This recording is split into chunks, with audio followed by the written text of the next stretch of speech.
Bruno Dilala a toujours aimé les Legos, mais depuis quelques années, sa passion a monté d'un cran.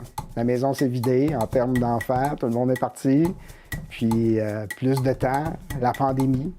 Il fait partie d'un groupe d'adeptes de Lego, tout comme Jason Allman, qui a transmis sa passion à sa conjointe, Crystal Dubois. And I just love solving problems. Getting the pieces, all these little pieces to do what I want them to do or what I envision them to do is a really awesome problem-solving activity, and that's why I love it so much. Jason, il y avait toute une chambre pleine de Lego. Puis à ce moment-là, on a commencé à jouer ensemble. Pour sa première exposition, le groupe a reproduit des lieux iconiques de la région. On peut penser au Château Laurier ou au Musée canadien de l'histoire. Un projet de 150 000 morceaux sur lequel Bruno a travaillé près d'1 an. On parle d'environ 1000 heures qui a été mis là-dessus à faire tout le concept, puis l'assemblage, puis beaucoup d'essais et erreurs. Initialement, ça a été faire le tour du musée à pied, d'essayer de le voir de différents angles, d'essayer de monter dans l'édifice le plus haut possible.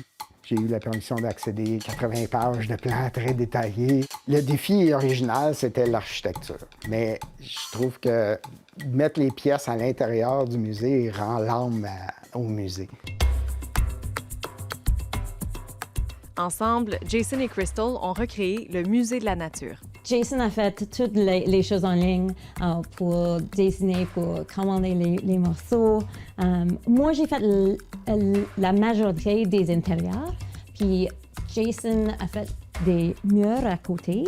So even though we tried to be as accurate as possible in terms of the architecture of the building, we also incorporated a lot of fun little details on the interior. Mais pour réaliser de telles constructions, il faut avoir beaucoup de morceaux et un inventaire très organisé. On a des gros morceaux en dessus, les petits morceaux, tout arrangés par la type.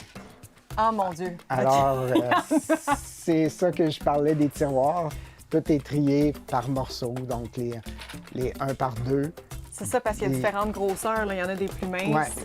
Les passionnés doivent être patients, créatifs et ne pas oublier d'y aller un morceau à la fois. Je dirais de ne pas abandonner, puis s'amuser. Vraiment, là, si tu t'amuses pas, ben là, c'est peut-être pas pour toi.